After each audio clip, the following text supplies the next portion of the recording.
Just picked up this dining table.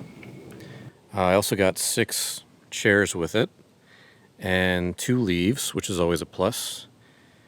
And also I have the legs, of course. Just took them off for now.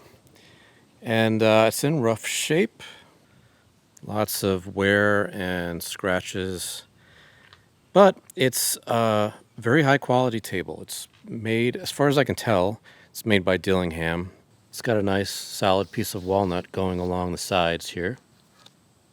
And this piece up here is also, I think, solid walnut, but I'll know better once I get the finish off. It's got some really nice figure in the wood here.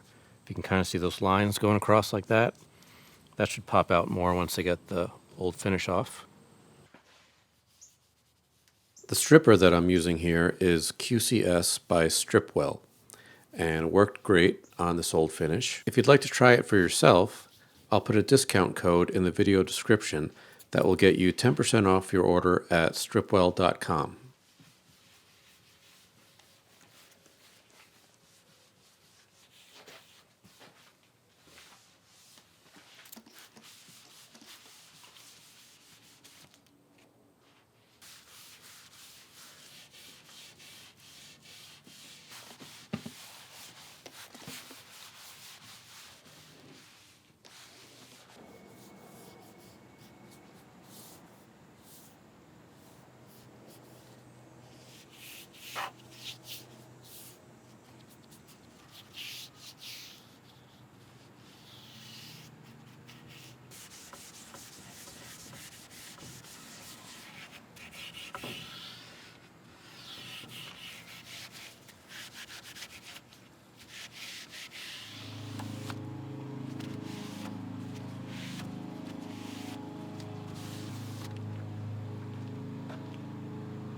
This is one of the legs, and they all have some spots where it looks like something dark dripped down them.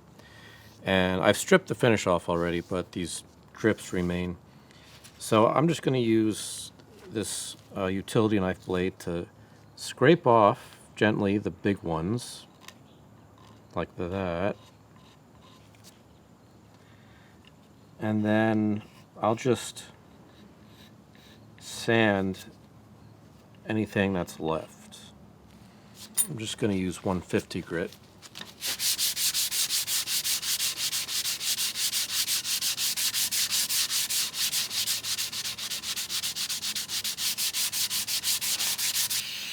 So I sanded this leg, and you can see there are some dark spots here.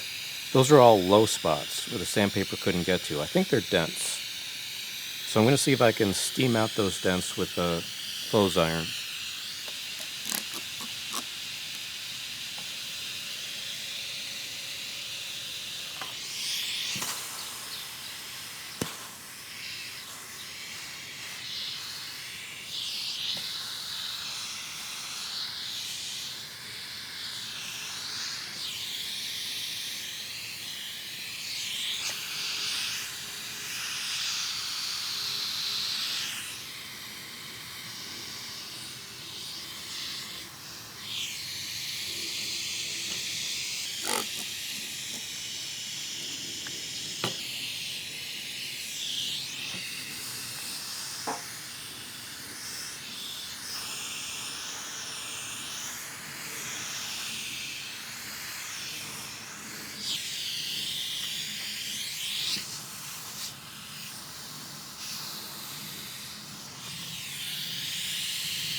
Okay, I'm going to let that dry and see how that worked.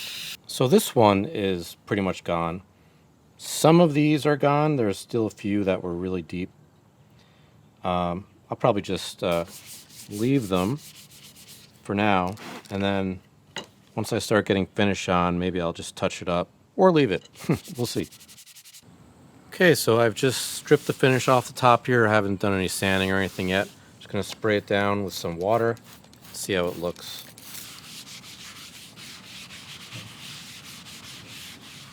Okay, so it doesn't look too bad. There are some scratches, like one right here, a few others, and then there's this dark spot here, which I think is a stain, although it kind of looks like a knot too, because it's right in the spot where the grain kind of makes a turn. And there are a few other knots in here that look really similar, so I'm not sure. I'll do a little sanding and see if it changes at all, and see if some of these scratches come out, but they might not. Sometimes you can't get scratches out because if it's veneer, you have to sand too much to get the scratch out. You would end up sanding through the veneer, so sometimes they have to stay.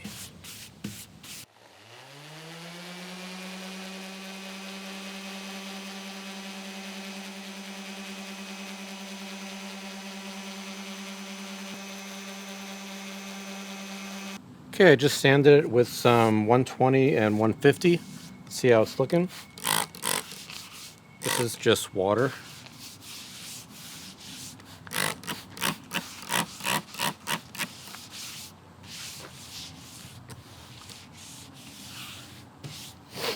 Looks pretty good.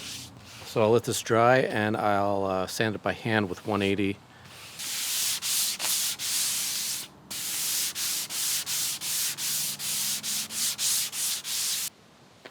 Once all the sanding was done, I applied a coat of shellac just to bring out the color of the wood and give me a better idea of what it's going to look like and if any areas need some adjustment to the color.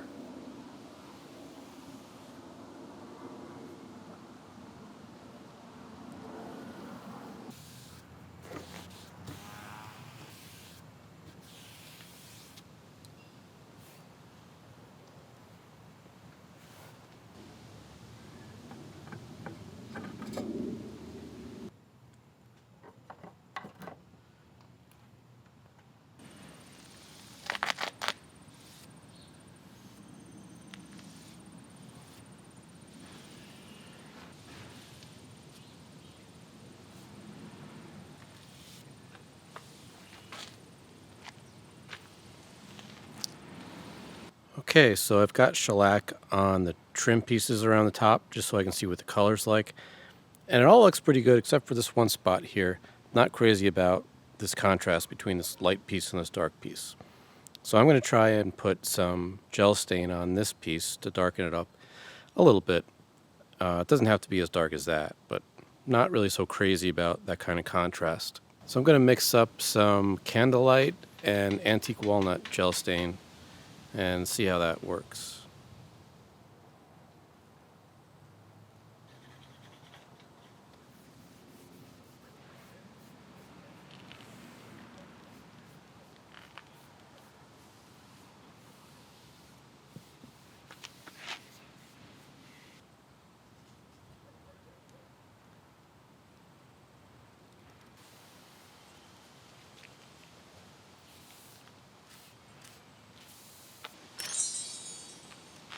Here are the chairs that came with the table. There's 6 of them, including 2 captain's chairs with the arms, which is always a plus. And I also just happen to have another 6 of the identical kind of chair, Dillingham chairs, right here. Well, this is some of them. This is maybe 4. The others are somewhere. And I also have 6 more inside my house, actually, that I'm using for myself. So I have like 18 of these Dillingham chairs at the moment, which is kind of crazy, but I just happened to find all of them in the past few months somehow, and I like them. So there's also one over there in the corner. So I'm not sure if I'm going to use these specific chairs that came with the table or use these because I've already started working on these, but it doesn't really matter. They're all the same. They're nice solid walnut frames.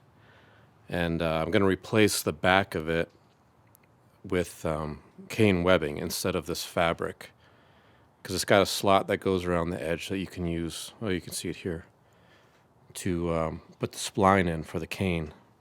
So I think that's my plan for these. Some of the chairs that I got with this set have some loose joints, which is pretty typical for old chairs. So I'm going to take them apart and re-glue them.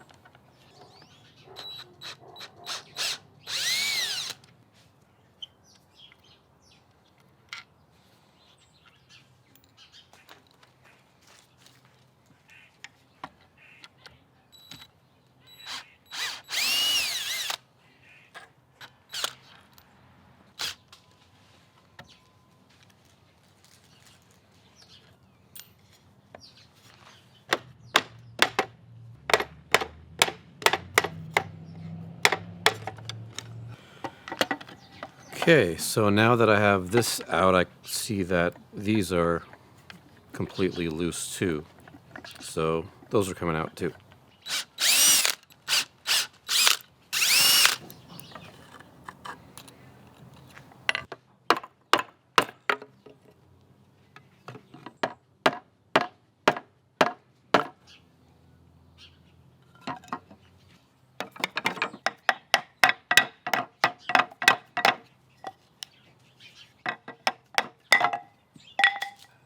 Okay, I'm doing a dry run on this chair, trying to get it put back together without glue, and I've got a strap on it.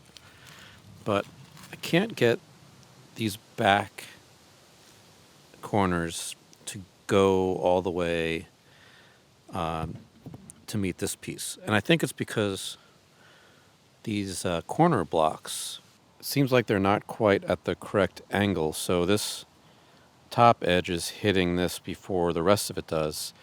And I think that's what's keeping this from going all the way back. So I think I need to take these two out, and then hopefully then this piece can go all the way back and glue it up like that, and then put these back in, although I'll probably have to reshape them somehow so they fit better. I wonder if they were just never really cut correctly, even from the factory, which is maybe why the chair loosened up over time, because these were really never making contact here.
These chairs are also going to get new finish, and I'm going to install some cane webbing on the back instead of the fabric that they had previously. But I already did a video on some identical chairs where I did the same thing, so I'm not going to show that in this video, but if you'd like to check that video out, it's on my channel.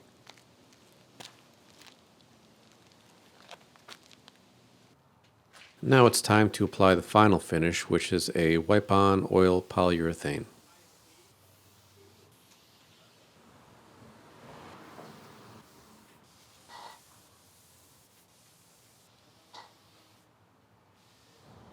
And here it is, all finished.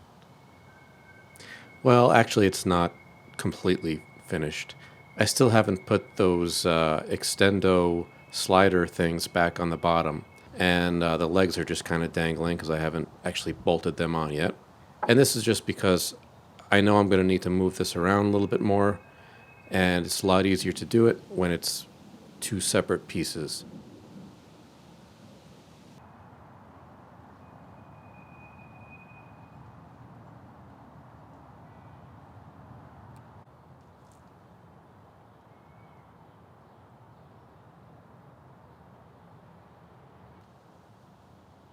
Thanks for watching.